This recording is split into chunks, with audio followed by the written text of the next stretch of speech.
I thought that it was a decent finish. I thought that Denny having the opportunity to run down the leaders was a positive. I thought that Bell having the opportunity to run down Briscoe. I thought Briscoe's pit strategy to get ahead of Byron. All of those things worked together to make the end of the race decent, but the first two stages I wrote down like 2 minutes. I had nothing to talk about out of those, outside of the crashes. So I think that the finish is helping boost my opinion of it a little bit. But it definitely fell short of what I was expecting, but not that much short when you factor in the finishing. Following is a production of The Garage Area. All right, welcome into the garage area. This is our Chicagoland recap show, and I don't know if you heard this, but Connor's wrecked again. Probably wrecked right now. I hope the Trackhouse gives him no ability to drive the rental cars on the weekend because he cannot keep things out of danger, off the wall, whatever you want to say. Chase Briscoe ends up getting the win in the Cup Series. Brandon Jones wins a late night one in the O'Reilly Series, and no truck race, right? Right. Unless I was going to say it's a holiday weekend, I could have missed that. But I didn't watch any of the O'Reilly Series race. We actually were camping together. Not like in a weird way, but like we had our own tents. But I know that when we went to bed separately, that you were watching the race on your phone, and I didn't have enough service to get it to play on mine, and I really, I wasn't going to make it through the whole race anyways, but what do you got from the O'Reilly race? Anything you want to talk about? Yeah, I mean, Chase Elliott dominated the race. Not to say that he had the fastest car, but when he got up front, he could hold the lead, and he got passed a couple times. But in the end, he got nipped by Brandon Jones. I mean, I was in and out also trying to stay awake to watch it, so it was I don't remember it all either. So yeah, Brandon ended up getting the win. Was it a good race at least, did you think? I think so. I mean, I felt like cars could drive up through the field pretty easily and fast and whatnot, maybe except the lead. You could tell there were some air issues with the lead if you hold somebody off, but I think overall it was a decent race though. Did you feel like it had more or less racing ability than the Cup Series race? I would say more. By a lot? I think so, yeah. Okay. I'll be curious to know your opinion when we get to that part where we talk about that. I guess before we get, is there anything else you want to talk about the O'Reilly race? I don't really have anything more. Yeah, I didn't watch it. I don't know. I can't really speak intelligently on it, unfortunately. I hate to just cruise by the other series races. Yeah. But, I mean, Brandon Jones won, like you said, Chase Elliott was good. From what you told me the next morning, the outside lane never won a restart. Right, yeah. The leader itself never won a restart. But I don't think anybody took the inside line on restarts that I could think of. So there was at least final 6. Some earlier in the race, someone might have, but the final 6 and restarts. And there's a couple of comparisons that more we could talk about between the Cup race and the truck race, or the O'Reilly race here. When we get there. When we get there, but yeah. Let's see. So this past week, somebody had asked on the Dale Jr. download, the Ask Junior section, they were asking about his 2005 win at Chicago, and he was saying that, that was after that big crew chief drama that they had at DEI, and Shane Meal was now his crew chief instead of Tony Erie. Anyways, I remember that I guess to back all this up, when I was a kid, the summer races were on TNT or something, that some channel we didn't get. And so I wasn't able to watch any Chicagoland races. And in 2005, Matt Kenseth hadn't won a race yet at this point, but he was going to race that sheetrock car, the USG sheetrock car, which was one of my favorite paint schemes that he ever ran. And ends up going to Chicago, dominates the race. I watched back some clips of the races from 05 and 6 on YouTube this past week. And in 05, he had the fastest car, and it was, guess who? Jeff Gordon. I was just thinking if it was this race or not. Wrecked at the end of the race. Yeah. And caused a late race caution that they had to come down pit road for. Do you remember this race at all? I don't know if you have the like zeroed in memory on some of these that I have. This is a weird memory I have because you and I we were at church that night. We came out, ran out to your car to turn on the radio, and we heard the end of that. Okay. Or we heard the post race or something. Jeff Gordon won, and I was so excited. But I didn't. We're getting the years mixed up. Yeah. Are we? Yeah. 06 Gordon won. 05 he wrecked. Oh, Gordon wrecked. Yes, Gordon wrecked at the end of the race. Oh, I thought you were talking about the Gordon wrecking Matt Kenseth. Yeah, I'm going to talk about 06. Okay. But in 05, Matt had the fastest car, was dominating the race. It was a Gordon wreck. Apparently, Mike Bliss got into him and ended up wrecking. I've seen clips of that, yeah. No, but I don't remember that race, no. Okay, I didn't know if you had any memory. I know you're going to remember the 06 one because there was some overarching drama to that. Okay, that's the one I thought you were talking about. But yeah. 05, Matt dominates the race. Late race caution, Gordon wrecks. It was one of those deals to where tires mattered so much that you couldn't. It was one of those. It was hard to decide. You were going to come down pit road, but it was were you going to take 2 or 4? Like, was there few enough laps left that the fastest car couldn't catch you? Because he would catch you with enough time left. It just was a matter of was the laps going to click off fast enough. And so Matt took 4, Junior took 2, and got out front. And a bunch of other random cars stayed out, or not stayed out, but got 2 tires, were in between Junior and Matt. Because Matt restarted 6th or 8th or something like that. And there was 9 to go, maybe. And single file, too, not double file restarts. So when they start racing again, Junior's got a pretty good jump on some of these other cars because they weren't as good that took these 2 tires anyways. And Matt's got to work his way through all these guys. Of course, back in the Gen 4 cars, really hanging on. Those cars were just screaming. The sounds of them things was awesome. And Matt made it all the way up to 2nd and was close to Junior at the end, but he couldn't make the pass for the win. And Dale ends up getting his win that year that, as he'd talked about before, kind of got them back on track a little bit. And Matt was so mad after the race. I mean, he doesn't show any actual anger, but he just was, had the fastest car and got beat on tire strategy. But what are you supposed to do? And I miss those days to where that would be how the end of the race played out. Because if it was 11 laps, 12 laps to go, Matt would have beat him. He was closing so fast, maybe even 10. He might have got him the next lap. But to know as the leader that, hey, I want to play offense, I've got the best car, I want to come down and take tires because I want to be aggressive. I don't want to have to defend. And for somebody else to say, hey, this is my opportunity to get up there. We see that now, but it seems like it's all related to the air. Being out front in clean air gives you the opportunity to defend a little bit and whatever, keep the guy from passing you versus trying to hold somebody off that is clearly faster and will pass you eventually in a way that that style of racing has gone away a little bit. And I think that's really what I liked, even though that it seemed like Matt came up short on that a lot of times. Yeah. And then 06, the following year, also had the fastest car, but he had got into Jeff Gordon at Bristol and spun him out on the last lap. And so Jeff sails it off into there and used Matt for a break with, I don't know how many laps to go, not many. Yeah. And ends up spinning Matt. Matt goes to the back, and Gordon wins the race. Just absolute heartbreak as a Matt Kenseth fan in those 2 years, but especially to have your favorite paint scheme. I do remember listening to it on the radio, now that you say that. But yeah, in fact, the race sponsor was also USG Sheetrock. So it's the USG Sheetrock 400. Matt was running the USG Sheetrock car. That was one of my more heartbreaking memories, I guess. I don't know. Matt seemed to have an issue a lot of times where he was fast. He just wasn't necessarily winning the races that he should have won. Yeah, so to speak. Yeah, that was sick. I just remember you and I got out listening to the radio. I think it was post race, and they said Jeff Gordon had won, and I don't think we knew how it happened or whatever. And then you being a Matt Kenseth fan, I was a Gordon fan. I was kind of in your face about it, probably, or really about happy, most things, I guess. Yeah. Well, I guess this is a good transition into this. Speaking of settling old scores, well, before we get to there, Ryan Preece and Connor Zilisch wrecked lap 1.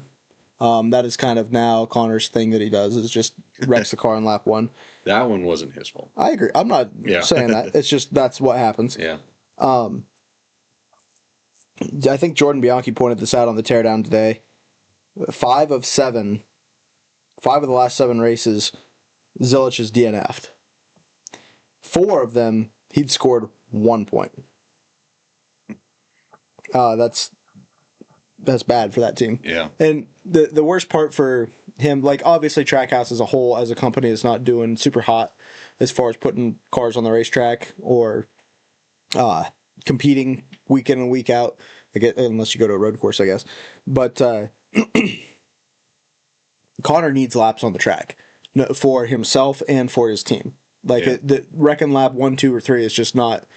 You're not going to move anything forward like that. And I think this.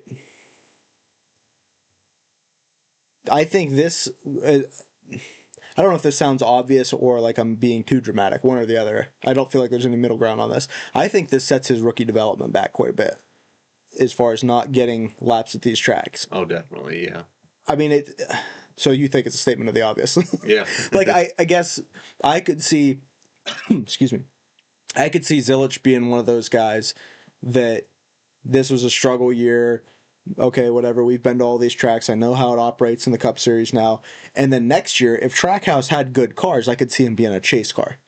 But I think that if Trackhouse has good cars next year, you would see Ross for sure be in the top 5, Zilich be, or Van Gisbergen be at the back end of the chase trying to make it, and then Zilich would still be in the 18th to 20th, 25th range somewhere, just based on the stretch that he's had in the early part of the summer. It seems like that shouldn't matter, I guess, if you were to break it down mentally, that what is he missing from not running all the laps at a racetrack, that it's not like he doesn't know how to race, you know what I mean? But it's more of a gut feeling, I guess, that's going to be something that sets him back a little bit. More contact after that, the 38 and the 77. Nothing was said on the radio, from what I understand, but they seem to be fairly confident that this is Zane Smith paying back Carson Hocevar for something, and they're not even sure what it is. Did you view it as a payback incident? It seemed so. It just felt like he drove her in there with a mission. So, do you think that any penalty should come from what Zane did? I don't think so. And reason for feeling that way? I mean, it wasn't a right hook or anything into the wall. And well, neither was Ryan Preece and Ty Gibbs. Also, Ryan Preece kind of admitted to it, so that was another thing too. So, and I don't think that should have been penalized. So I agree. Yeah. So, but I guess the point being, though, that they did penalize it. Yeah. So it's not whether you think it should be a penalty. Do you think it will be a penalty? I don't think it will. But okay. Yeah. Yeah, I just don't think there's enough evidence to convict the guy. Yeah. The next one I think is for sure a payback incident, and I think that this stands a better chance of getting a penalty. But there's some interesting dynamics here. This is SVG and Austin Hill. SVG wrecks Austin Hill.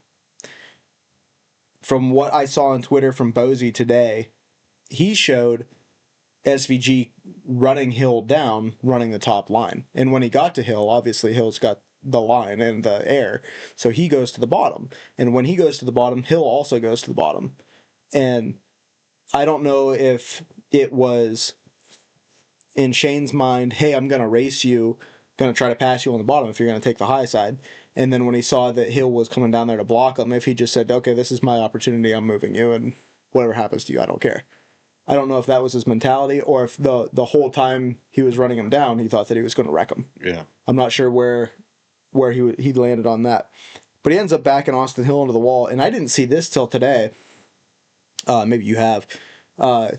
When Hill was on pit road for repairs, when he leaves his pit stall, they tell him to take it to the garage, and he drives around the apron, and he fender knocks in. I saw that earlier today. The 97. Yeah. But you didn't see it during the race. No. They didn't even talk about it during the race. I can believe they missed it.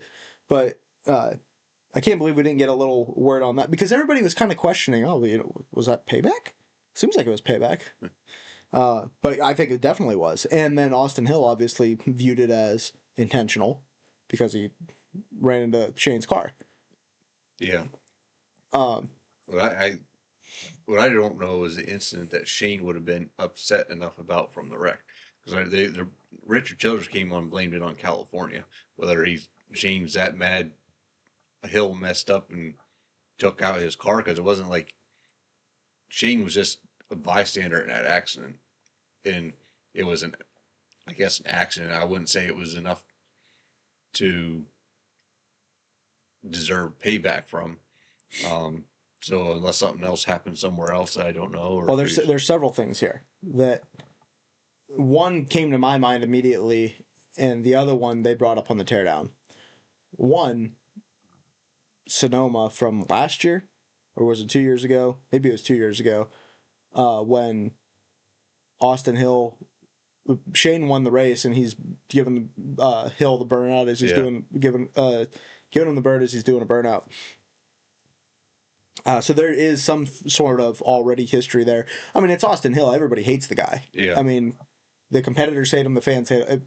Like, the only thing that even salvages any form of respect to the guy is that he's now in Kyle Busch's old car. Like, that's the only reason people like him. There's no reason to like him outside of that. And so you got that issue. Then I guess Pocono was where he ran Shane into the wall off of 3. That was remember the that, wreck that Bubba Wallace got caught up in, and Brad Keselowski. I think that was all the same incident, if I recall. And then just what you talked about with Hill missing the corner at San Diego and wrecking everybody. It's just Austin Hill doing Austin Hill things. So I could definitely see Shane being annoyed by it. But that's what makes me wonder if he didn't intentionally set out to pay him back, but when he came down to block him, he just was like, hey, I can make mistakes too. I could see the combination of things finally piled in there now that I kind of forgot about the Pocono thing until you said something. I want to read a tweet from Jordan Bianchi, but I got to find it first. As a side note,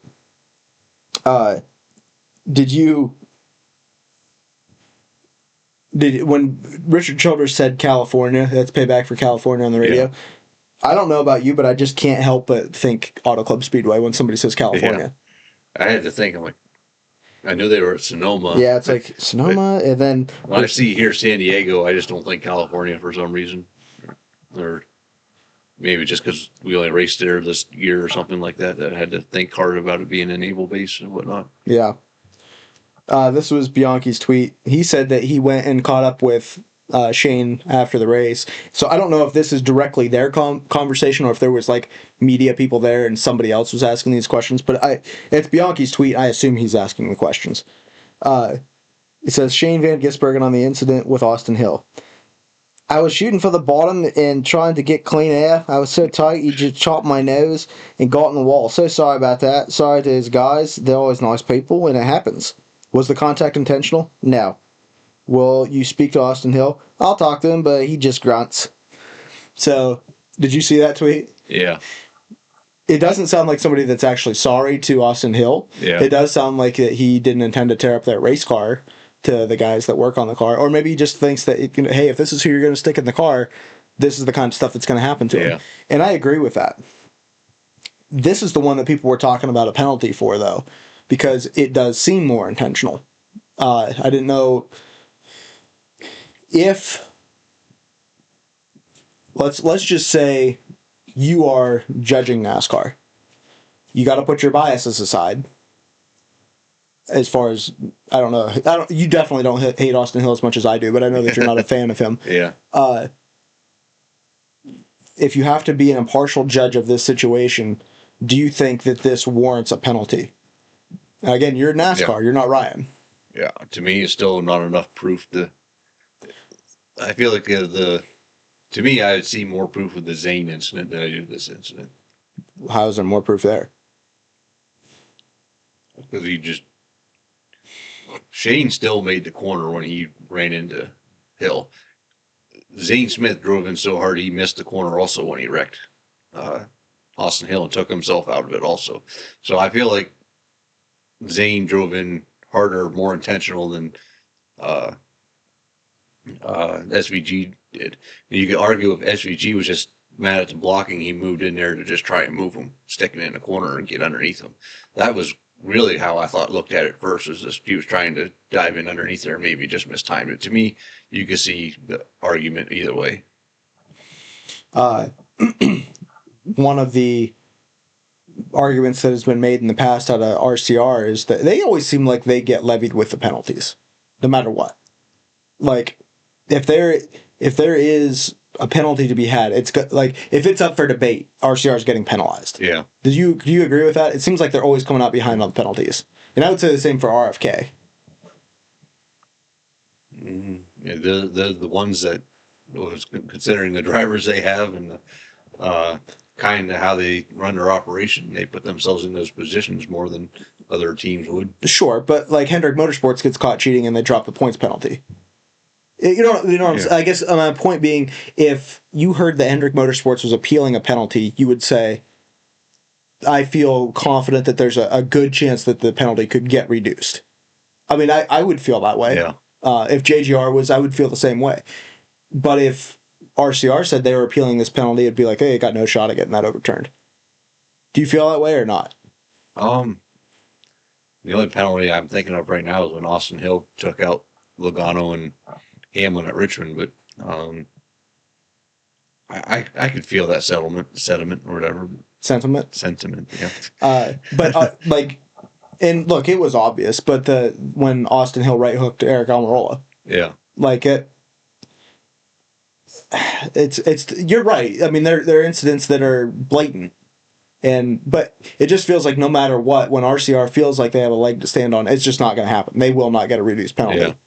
I'm not saying that they're bad people. I'm not saying that they deserve that. I'm just saying that I know Childress could ruffle some feathers, so sure that I can make that argument and agree with that. Yeah.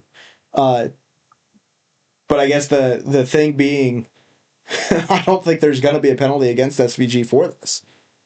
No, I don't think so. But I think that putting all this together, the argument that I'm trying to make that I'm apparently not making very well is just what we saw with Preece and Gibbs. I know that there was some words on the radio, but again, laps later, and he held his line. It's not like he went after him. Like Yeah. you just said, there seemed like there was more evidence for the Zane Smith thing. That did not appear to be evident with Ryan Preece, and we both agreed that shouldn't have been a penalty, but NASCAR saw it as a reason to penalize him. Shane also held his line. He didn't go after him. But there was reason to believe there would be retaliation, or that there would be motive for retaliation. I'm just saying it's not a 0% chance that Shane gets penalized. Yeah. But I do think that RCR thinks they probably got a great case for him to be penalized. And I don't see it happening. Yeah. I think it's on the narrow side of a chance that could be something he gets penalized for. Yeah. Do you agree with all that? Yeah. Okay. Nothing to add. Okay. Yeah. As far as the race goes, Byron ended up winning stage 1 and stage 2.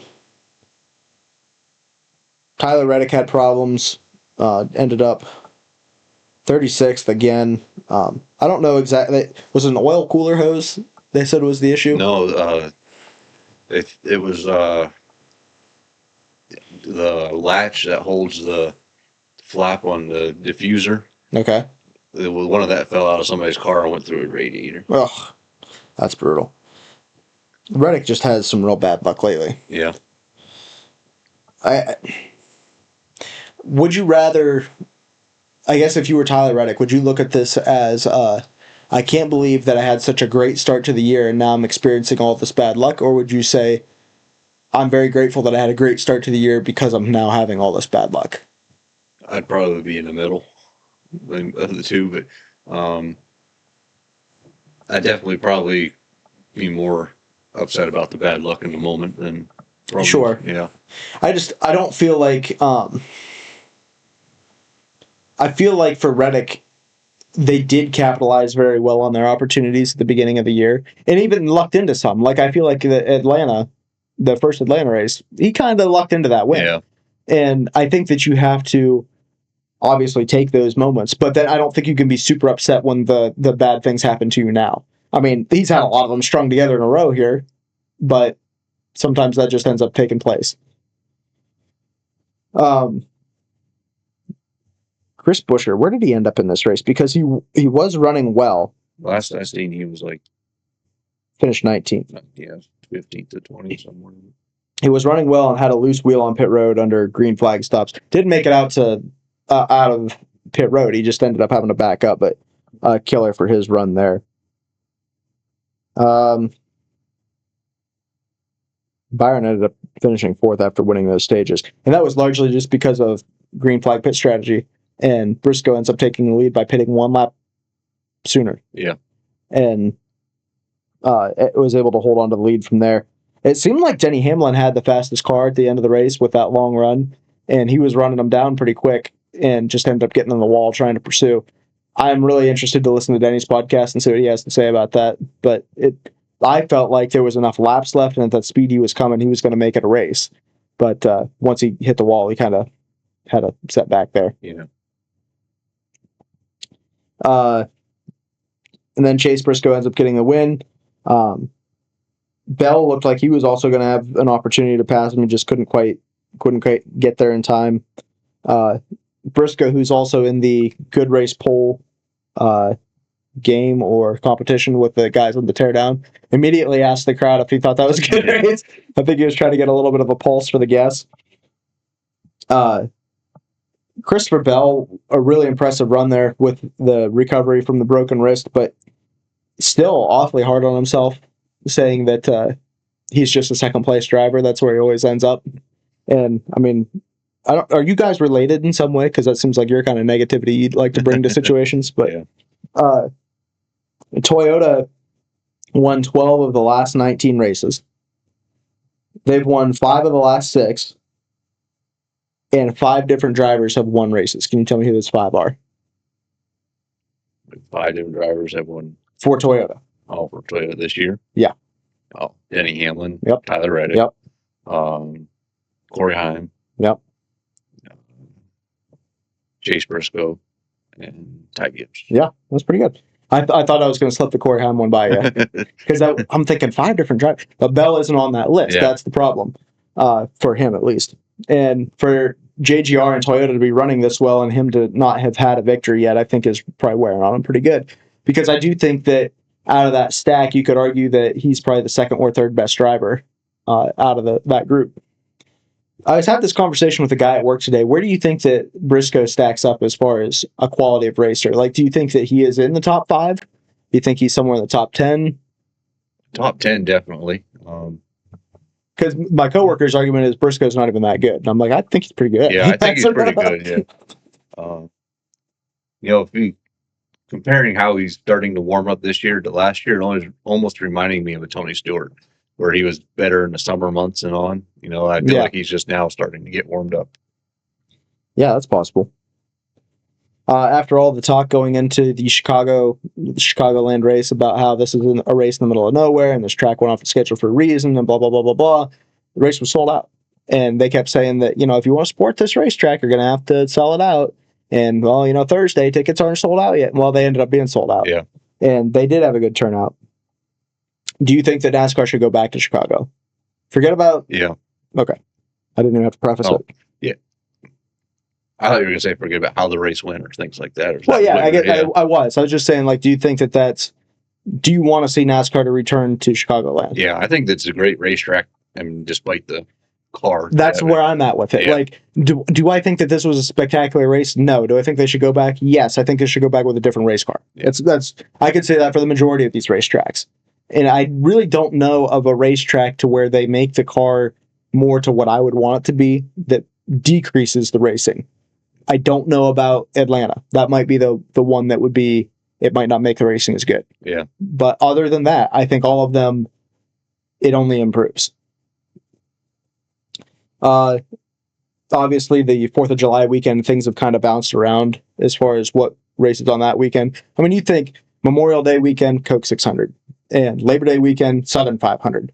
4th of July used to be the Firecracker 400, the Daytona July race.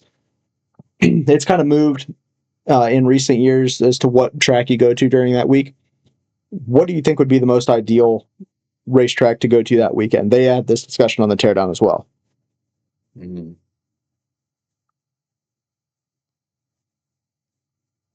I mean, to me, Daytona's popping up.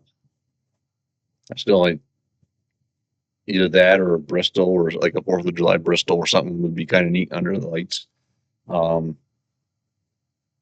Yeah, they were saying on the teardown that Pocono might be a good weekend for that just because of they were thinking of how to include families at the racetrack and how family friendly Pocono is, to where you could bring people to the racetrack that might not normally go just for a family holiday weekend. It's like, hey, we're camping at Pocono this weekend, and there's going to be a race, and kind of a way to almost trap new fans, I think, was kind of the idea behind that one. I don't love it just because I don't care about the racing at Pocono, or don't love the racing at Pocono. Again, it's another same argument that if the car was better, I would say Daytona was perfect, that night race at Daytona. I don't mind Bristol. What I'd actually like to see them do is, like they did a couple years ago, play a baseball game in the infield while they're racing. I think would be a great plan.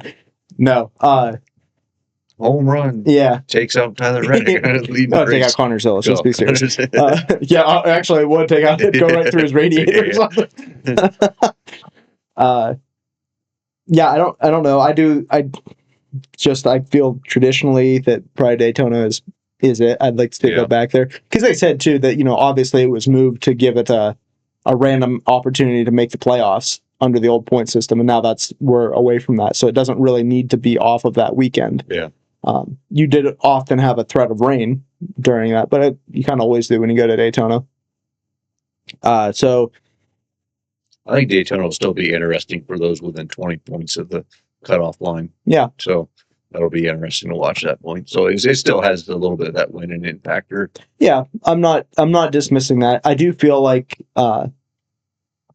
again, 20 years ago, races always stick in my mind that the year Jeremy Mayfield had to go in there, get the bonus points for leading the most laps and win to make the chase, and he did it. Go into Richmond, was the final race of the year to make the chase, and he did. I just feel like you can't take away how well earned that win was. Yeah. To where if it's at Daytona, it's okay. Well, I made it to the front, and somebody pushed me, and during the tandem era, Matt Kenseth did that to David Reagan. It wasn't to make the playoffs, but just Reagan needed a win. He needed the points real bad, and Matt just pushed him the whole way back at the start-finish line. And I just, you're not going to get that at a track like a Richmond or, a Bristol or something like that. I think Chase even did that to William Byron. Okay. At Daytona, it was kind of between William Byron and Jimmy Johnson. Jimmy Johnson already wrecked out, but I think Chase just stayed behind William Byron, so he didn't wreck him trying to go for the win or whatever. So it was just kind of like Chase didn't race for himself to make sure Byron still kept his car clean to make the chase for the playoffs. Yeah. It does kind of, I guess I don't need Daytona to be that racetrack, the one that is the last on the weekend. I want to see guys earn their way in to the playoffs instead of, I had a really good, lottery race, and now here I am. Do you think that how do you feel about the Sunday night racing? I don't know. It didn't live up to what I expected. Well, okay. I just mean the start time of it being Sunday night. Oh, I see what you're saying. I think it worked out because I felt like the race was over before 10 o'clock. Yeah. And so that wasn't too bad. I mean, I think last time we had a Sunday night start, it was after midnight it finally ended. Yeah. Of course, rain was involved and stuff in that. But I preferably, if we're going to do a night race, rather it be Saturday. Yeah, okay, I'm in the same boat. So, but I mean, this week it wasn't too terrible, but then again, I still prefer Saturday. I don't mind the holiday weekend to where the holiday's on a Monday, like Labor Day and Memorial Day, to where it's a Sunday night. That doesn't bother me. I wouldn't change that. But I think that's the factor, is that I'm sure that I understand Chicago was a sellout, so I don't have a lot to complain about there. But for the fan that's attending the race, like, you got to take Monday off work, or you've got to live close or something in order to make all that happen, because you're not going to leave Chicago at 10 o'clock first of all, based on my own experience leaving a racetrack, you're not even leaving at 10 o'clock. You're leaving at midnight, and then you might have a 4 or 5, 6 hour drive home. Yeah. Whatever. And you're not going to work the next day. Like, that just isn't going to happen for most people.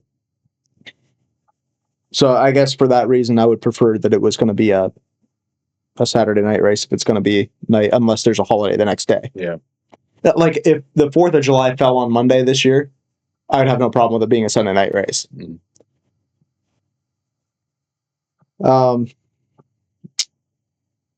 Before we get into whether or not it was a good race, I looked this up because there was a racetrack that they kind of experimented with for some holiday dates and whatnot. It wasn't as many as I thought. Can you, like, when I was, just like I was talking about 20 years ago, 05, 06, the schedule was the same every year. We went to the same racetracks in the same order at the same time of year all the time.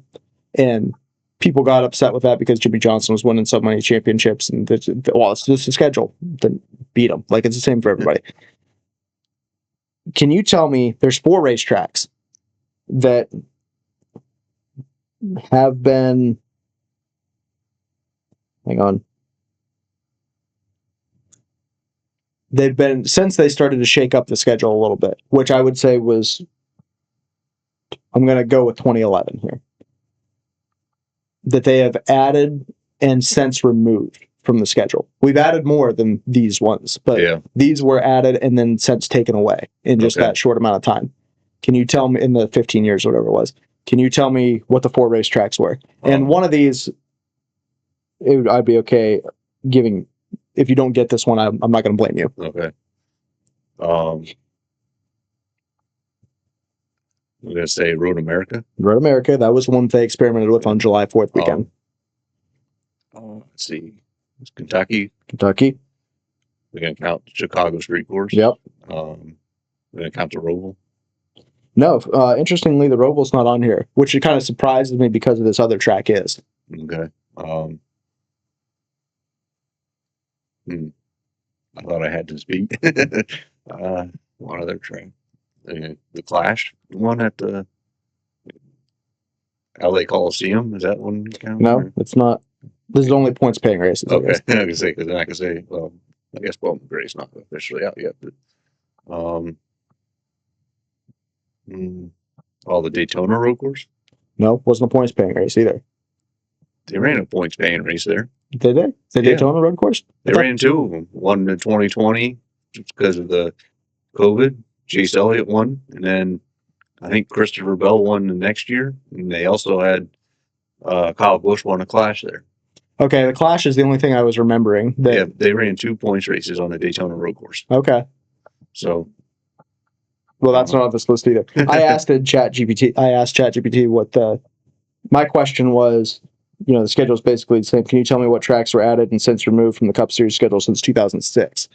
And this is the list that they gave me. I see. The one that's missing, it's on the same line of thinking. It's the Indianapolis road course. Oh. Like, we're still going to Indianapolis. It's just the road course is removed.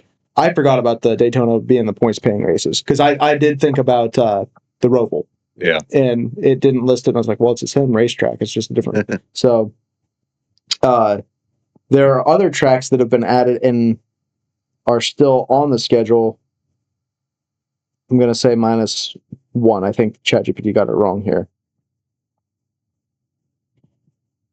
I'm going to add one more to the list that we just said, and that's Mexico City.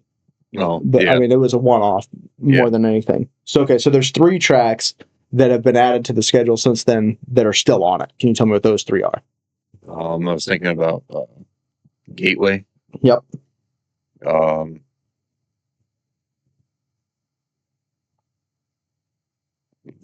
We count San Diego?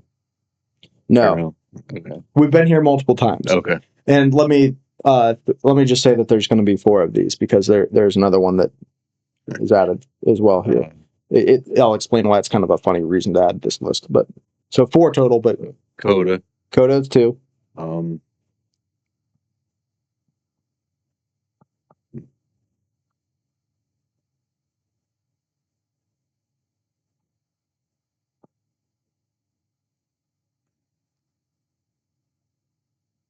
North Wilkesboro. That's the one that I'm thinking of because it's not officially been added as a points race besides this year. Okay. But yes, that is one as well.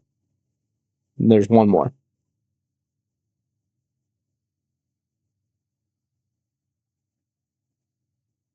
Drawing a blank. Iowa. Oh, okay. And then let's see if we. Yeah, we talked about Kentucky going away. There is one more that has also gone away, That wasn't included. What is it? No more. No, you don't have guesses. I think I'm out of guesses. Auto Club. Oh, yeah.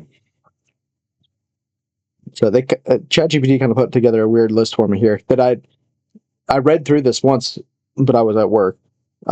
You realize too much on artificial intelligence. I do, because I don't have enough of my own intelligence. Yeah, so yeah, Iowa, Gateway, Coda are all, and North Wilkesboro are all ones that have been added since then, and we're still racing at. Mexico City, Kentucky, Road America, Indy Road Course, I'm going to say Daytona Road Course, Chicago Street Course, and Auto Club are all ones that have gone away. But I just thought that was interesting, because I was trying to think of some of those. I could think of Kentucky and I could think of Road America, and I wasn't sure what else we had on the schedule that went away. And I mean, we did some odd stuff in COVID just to put some racing on. So like, I wasn't sure which ones I had lost track of, basically, is what I was kind of getting at. All right, onto the sheet. I hate Kyle Larson so much. Anytime that he has a fast car, he somehow finds a way to ruin it. Like, they're just, if he could just stop that. They said it best on DBC. Just constantly steps on it. Like, if he could, he's the best driver in the series. You know, he's got some of the best equipment. He's always so good here. Yeah, but he always wrecks. He wrecks something all the time, and he does it in the O'Reilly series. He did that at Indianapolis, right, with Justin Allgaier, wiped him out. Yeah, and you know, even I just don't get it. There's nobody around him, and he just ends up spinning out on his own. Like, if you're one of the best drivers in the world, how do you constantly wreck some of the best equipment all the time? Yeah. In anything that he's in, he's fast. Like, he's got some of the best cars on the racetrack, and somehow he just manages to mess it up every single time. And so I pick him this week. He's running in the top 5, top 3, really. A big-time contender for the win. Looks like one of the only Chevys that might have an opportunity to outrun a Toyota, and he ends up finishing 343rd all the way back there and 17 laps down, because he ends up spinning out by himself, getting stuck in the grass, and damaging the underbody of the car, which this is a stupid car besides, that he can't make any kind of headway or speed back up on that, because he damages the bottom of the car and ends up costing me one of my big time picks in the sheet. And you ended up, what'd you make up on me? 3 points? 3 points with John Hunter Nemechek. John Hunter Nemechek, who ran 342nd instead of 343rd, finished 23rd. He got one stage point. I was I was optimistic at that point, but yeah. And then Larson finishes 34th, at least a couple laps down. And yeah, I don't know. I don't know why people even like that guy. He just. I thought that Alex Bowman stunk. I thought that Austin Hill stinks. I thought that Connor Zilic stinks. But Kyle Larson might be worst of all of them. Yeah. Like, just so much wasted potential and talent week in and week out. I'm done. We go to Atlanta, Echo Park Speedway. I suppose I got to pick first, huh? Yeah. Okay, just go ahead and give me Daniel Suarez. He's consistently run pretty well at Atlanta. He won a race there. I don't know who else to pick. Who really cares? Logano could probably run well here. I probably should have picked him instead, because I'm not going to pick him for anywhere else because he stinks. Well, I'm thankful you didn't pick him, but that's who I'm picking. Go for it. I'm going to say I counted like 7 races left this year, and I have 15 drivers left. I'm trying to figure out the best 8 to pick out and where to use them. So I think I'm going to use Joey Logano. Well, he's not one of the best 8, I can tell you that. It might be one of the best 8 you got left. But he's had a real struggle this year. Ugh. Do I still have Austin Dillon to use at Richmond? I think we both do. I'm going to take Cole Custer at Iowa. I'll take Cody Ware. See what we got here. You know what? I should have saved my Connor Zilic pick, because he'll end up running last. Him or Tyler Reddick. And apparently Kyle Larson as well. Hopefully JJ Yaley's in that race. He might have a chance to beat. Oh, yeah, Cole Custer did finish worse than Cody Ware this weekend, so I might have a chance. So Cody Fincham starts. Who's Cody Fincham? I don't know. Chad Fincham? Yes, Chad. The last 2 weeks with names have been pretty rough. Yeah, do I still have? I'm looking at the schedules here to see who I got left. No, I used him.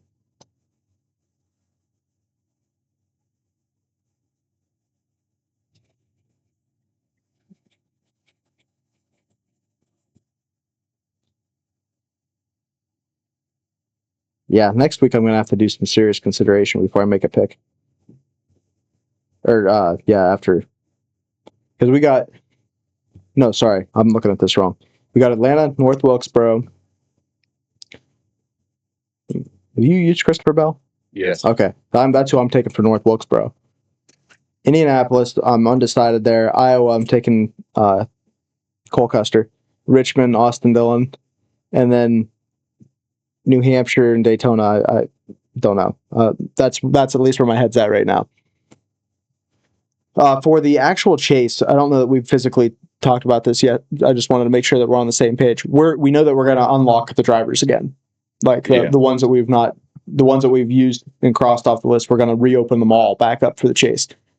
But I guess the question being, are we going to only choose from chase drivers, or do you want to just open the whole field again?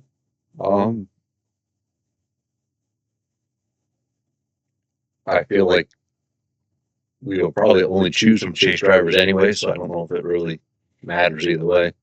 Yeah. I guess it depends on who's. I think that we should just open the whole thing up, because I think that, next year with Watkins Glen being in the chase and Shane may not be in it, that somebody's going to want to pick Shane, which is going to score him a lot of points. So I think we shouldn't set the precedent of only having to do chase drivers. I think we should just open it up.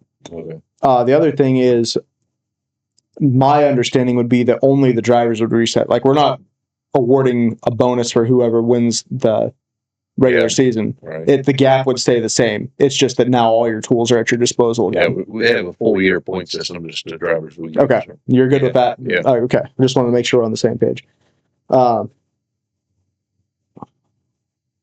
I hate Kyle Larson. It's only a 60-point difference, which I get is a lot, but our average finishes are pretty close. I have a 13.35. You have a 10.25. You scored 640 total points. Or no, I've scored 640 total points. You've scored 700. The point leader, who is Denny Hamlin, is how many has he scored? 764. Tyler Reddick has done 720. So we would be in third and fourth if our finishes were based on the guys that we picked.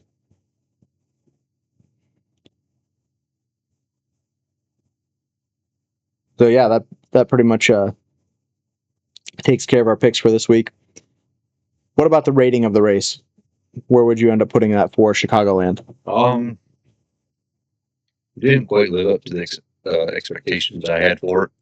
I don't think it got as wide as they were hoping it would. I felt like it was a middle to bottom lane track for the most part.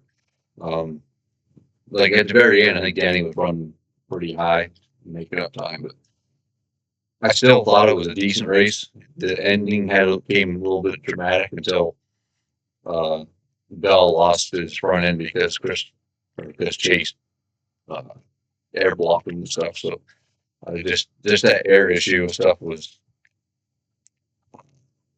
just still annoying, I guess you would say. I didn't expect it to be that much of an issue. They kind of talked it up that this traction really wear out tires, and obviously tires did matter, but that one stage or whatever, some guys stayed out and others didn't. And there was a few guys who were able to stay up front and over tires. Yeah. So, I mean, I said, like, if you look at the luck pool, I voted yes, just because I thought it was a decent race, but I think a lot of people thought it was far better than I thought it was. So I'm in the same boat. So as far as the number, I get like a 6.5. Okay. That's lower than I thought it would be from you, but do you know where the Gluck poll's at right now? It was like 86, I think. That's where it's at right now. So 86% yes, which I think is extremely high compared to what that is. But if it's just over the line of yes or no, yes, I think that it trends towards yes. I just don't think that it's that high.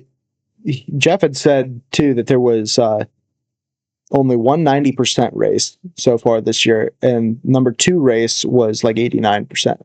So they both guessed that this would be close to 90, which would make it 1 or 2 on the season. Can you guess what race was number 1 on the poll so far this year? Atlanta. Yeah, the first Atlanta. Yeah. You know what was number 2? No. Nashville actually got number 2. Mm.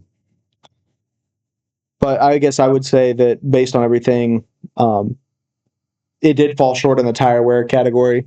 I did kind of still expect air to be a thing because it's a next gen race, and that's just an unfortunate reality. But I thought overall that the racing was pretty decent. I don't understand these people complaining about Toyota. I mean, I do get that it's annoying to see Toyota win. As a Ford fan, I'd like to see Penske make up some ground here. And Brad Keselowski actually kind of called Ford out a little bit over the weekend. So I would like to see some ground made up there. But I don't think that you can be mad that Toyota is just on it right now. It's annoying to watch, but it's not their fault. I mean, it is their fault. They've done probably a lot of hard work to get themselves to this point. And it seems to be manufacturer wide, not just JGR. I mean, I understand they don't have a huge pool, but Legacy is fast, 2311 is fast, and I know the 2311 and JGR are closely linked, but still, that it seems like it's a manufacturer thing, not just like when Hendrick Motorsports used to be fast. It didn't mean all Chevys were fast. Just Hendrick has fast cars right now. I would much rather see a manufacturer have an advantage like this to where all of their cars are fast versus just a team. With all of that said, I would give it a 7.5 because I thought that it was a decent finish. I thought that Denny having the opportunity to run down the leaders was a positive. I thought that Bell having the opportunity to run down Briscoe. I thought Briscoe's pit strategy to get ahead of Byron. All of those things worked together to make the end of the race decent, but the first 2 stages, I wrote down like 2 notes. I had nothing to talk about out of those, outside of the crashes. So I don't think that, I think that the finish is helping boost my opinion of it a little bit, but it definitely fell short of what I was expecting, but not that much short when you factored in the finish, I guess. So I'll give it a 7.5 out of all that. I will be really interested to see how Atlanta goes, another Sunday night race. We'll have to see. Maybe you can come over and watch that one if you want to. Yeah, we'll see how that one all shakes out. I'm looking forward to it. It's kind of the first one that I've been anticipating for a little while. I was anticipating Chicagoland, but I didn't. It was kind of a lot of unknowns, and I feel like that Atlanta is going to be a good race. It's just a matter of how good, I guess. I would be surprised if it scores anything less than 8 on our scale. And then North Wilkesboro, I'm pretty sure that Christopher Bell's going to win that race, and see how it all shakes out from there. But North Wilkesboro, another Sunday night race, or is it Saturday night? So the 26th, 12th. Sunday night. Yeah. All right, 3 Sunday nighters in a row. Chicago, Atlanta, but it starts at 7 instead of 6. And then North Wilkesboro at 7. So we'll see how that all goes. And unless you got something else, then we'll go ahead and talk about Atlanta next time here on the Garage Area.